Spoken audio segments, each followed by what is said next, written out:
It's Tuesday. Ooh, it's cold today here, at least in my house. The sun is not out. It's very gloomy and a lot of it's gonna rain. I haven't checked the weather, but it's kind of cold. It is Tuesday, March 25th. Today's the Tuesday after spring break, and let me know, moms, how is it the week after spring break? At least in Brevard County, where I live. Yesterday was rough, and today I haven't even drank my coffee. It's already 9 o'clock. I dropped my kids off. I haven't had my coffee yet. That's how my morning's been. I haven't worked out today because yesterday I did a chemical peel. I don't know if you've seen some of my videos, on my last, she told me that I should do a chemical peel, and I agreed. My face was not again. So I did a chemical peel yesterday, and I have to tell you that I think it was one of the best chemical peels I've had. I don't know if you can see it, but my face looks I feel like my face is looking very soft, very shiny. It has that brightness that it's been too long. I went to buy a place that had rum. I can do some yogurt. I've done yogurt 3 times. First one, I failed. Second time, it was okay. It was like the yogurt that you give your kids. It's watery, but it's still yogurt. However, I like Greek yogurt. And the third time I did, and I think I overdid it, and it's too hard. So today I bought a gallon of whole milk because it was in special. I'm gonna try to do the perfect consistency, not too runny, not too hard. Let me show you the one that I did last time. This is the one that I did. See? Smells so good. It is good. I like it just a tiny bit less hard. And I need to change the top as well. Here's how I do my yogurt. Or better said, here's what have worked.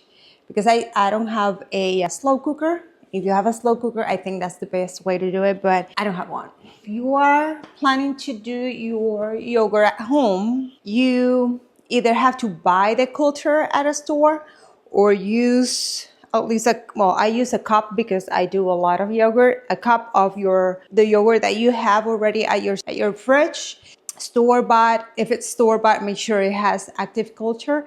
It is recommended for you to take it out of the fridge when you start it gets to a more of a room temperature. It could disrupt the process of all the bacteria and everything that is going on, all the chemical reactions that are going, it could disrupt them.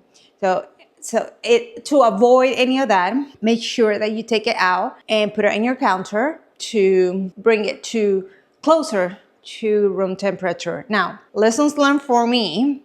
I waited too long to make yogurt, and now I'm out of yogurt, and I really wanted to make a smoothie today. This is the milk that I use. It's a raw milk. I buy it at a healthy place here nearby where I live. See? So making yogurt is very simple. It's not complicated. I stir it constantly until the milk, once it gets to around 180 degrees, I turn off the stove. One thing I learned the hard way also is not to use wooden spoon on the yogurt when you're making yogurt, because apparently the wood can bring all types of bacteria that can disrupt the good bacteria that we're trying to keep here. Now let's bring our good and handy dandy thermometer. It's already at 115. So, word of advice, it just happened to me. I completely forgot. You can't have it on high because it will stick to the bottom, and then this will happen. Make sure you do it on medium. Yeah, the temperature medium. Okay, 164. See, that's why I like to move it around, because in the center it says it's already at 180, but the sides it's 177, 676. So that's why I like to move it around. Okay, right now I'm getting 180 across. Now what we do is we wait until this milk gets to around 110 degrees. And it's gonna take some time. Meanwhile, I'm gonna warm this water and I'm gonna prepare where I'm gonna incubate that milk. This is my incubation chamber, a regular cooler. I'm gonna put really hot water here. This water should be in around 120, like I said. Now, when my yogurt is at 111, so it's perfect time to pour my yogurt in. I already have the water on my incubation chamber. We put here, make sure that the water doesn't go over, but it actually covers the whole, well, at least the part chamber. I close it and I make sure that it's cozy enough. And we wait. It is supposed to be 24 hours, but I am pretty sure that before I go to bed, it will be ready. So change of plans today, but we're still waiting for the technician. Technician hasn't come to fix the fridge, and in about an hour we have to leave for Emma's lesson. Today's the day for ballet for me. Yes. I'm going to ballet now. Yes. But so I'm starting dinner right now. It's 2:30, so I'm starting dinner right now. And hold on. We have decided that we're gonna have homemade pizza. Okay, now this is gonna rest for about 2 hours or more.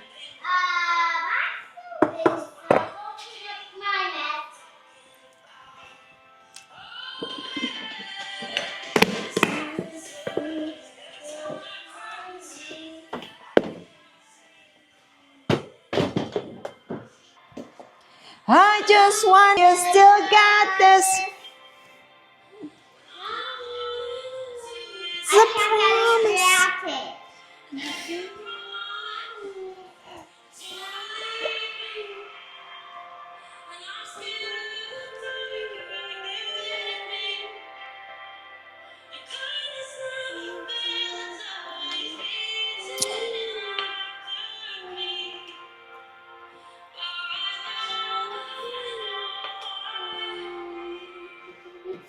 Again and again and again.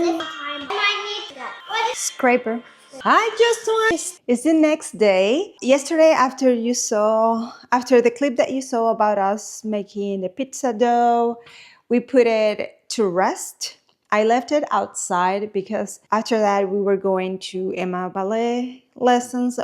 We came back about 2 hours after. And I usually put my dough in my oven with the light on, and technically, it takes less than 45 minutes to double in size and be ready to use. But since yesterday we were going to be outside for 2+ hours, I left it in my counter, which yesterday was a little bit cool. It was cool. I don't want to say cold day because it's Florida, but it was cooler than usual. A little bit more than double in size within those 2 hours.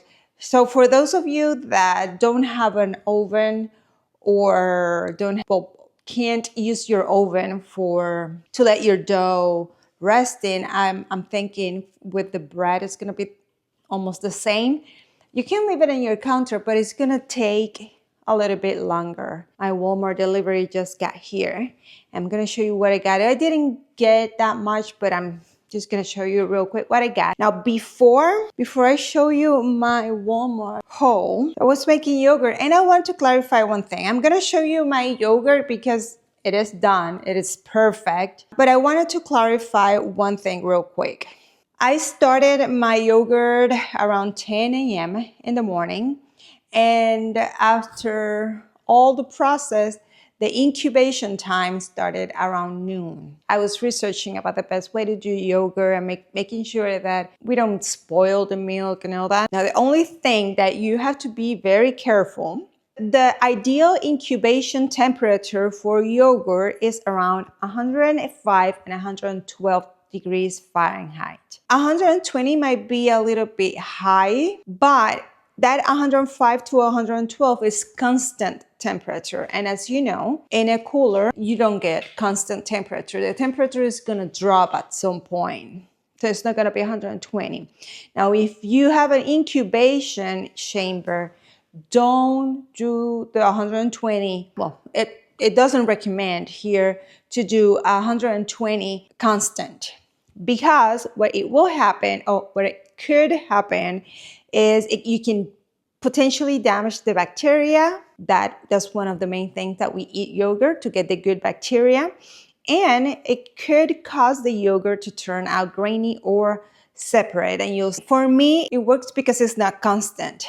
The yogurt typically needs 6 to 12 hours to incubate, from 6 to 8 hours for a milder flavor and thinner consistency. If you don't like the Greek yogurt, that's your time frame. Now, if you do like the thicker yogurt, or what we call the Greek yogurt, is from 8 to 12 hours, and you'll get a tangier flavor as well. It's up to what you like in the yogurt. Now, last night at around 8:45, 8:30, 8:45, I was already on the 9-hour mark. So I decided to check on my yogurt. Now I'm gonna show you the results for my yogurt. And this is my whey water. What I do with my whey water, there's a couple of things that you can do with your whey water. What I do is I use it for my plants.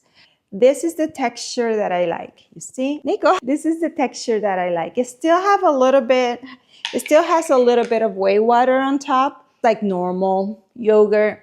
You will have to make sure that everything is good, like the yogurt that you buy at the store. But look, this is the consistency that I like. You can see around that it's literally like custard. Okay, this was a quick order that I made because we were running out of a few things. Not everything is organic. We're working into finding a little bit of everything, but just to show you how our orders are changing little by little. These are the juices we bought for our daughter. They are organic, 100% juice, no sugar added. It is USDA organic. I need to research a little bit more about it, make sure that it is.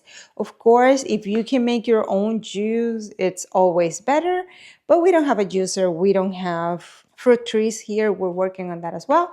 But this is what we chose this time. Now, this is the yogurt that my daughter eats. This is not the best, definitely not. I wanted to buy an organic one, but I found that it was extremely expensive. So I decided to go with this one, even though this is expensive as well. So standing by finding something. Maybe I can do one myself, but you know how kids are. These are strawberries. These are not organic strawberries. What can I say? Working on that. If you are making a baking in your house, you know these two things like water. You go through this like water. So I had to buy one of each because I like to use both of them. That's personal preference. Cantaloupe is not organic. Banana is not organic. Why I didn't buy the bananas organic? Because when I was reading the reviews, some customers were saying that the organics are like 10 cents more expensive than these ones, and they're not really organic because they don't turn black when they're supposed to. So I decided to buy this and do a little bit more research about it. When my husband needed some toothpaste. Now this is burgers. Boba burgers. We always use this brand, but now this one has no artificial ingredients or additives, no preservative. It says that it's 100% meat, USDA choice beef. So it looks good. On the ingredients, it doesn't say any weird ingredients, just USDA choice beef chuck. So far, this is good. It's almost the same price. So I'm using this one for now. And my daughter loves cranberry juice. I bought this organic one. This is expensive, guys. This was like, I almost didn't buy it, but I'm gonna try it. And some distilled water for our sleep apnea machine. And this is it, little by little.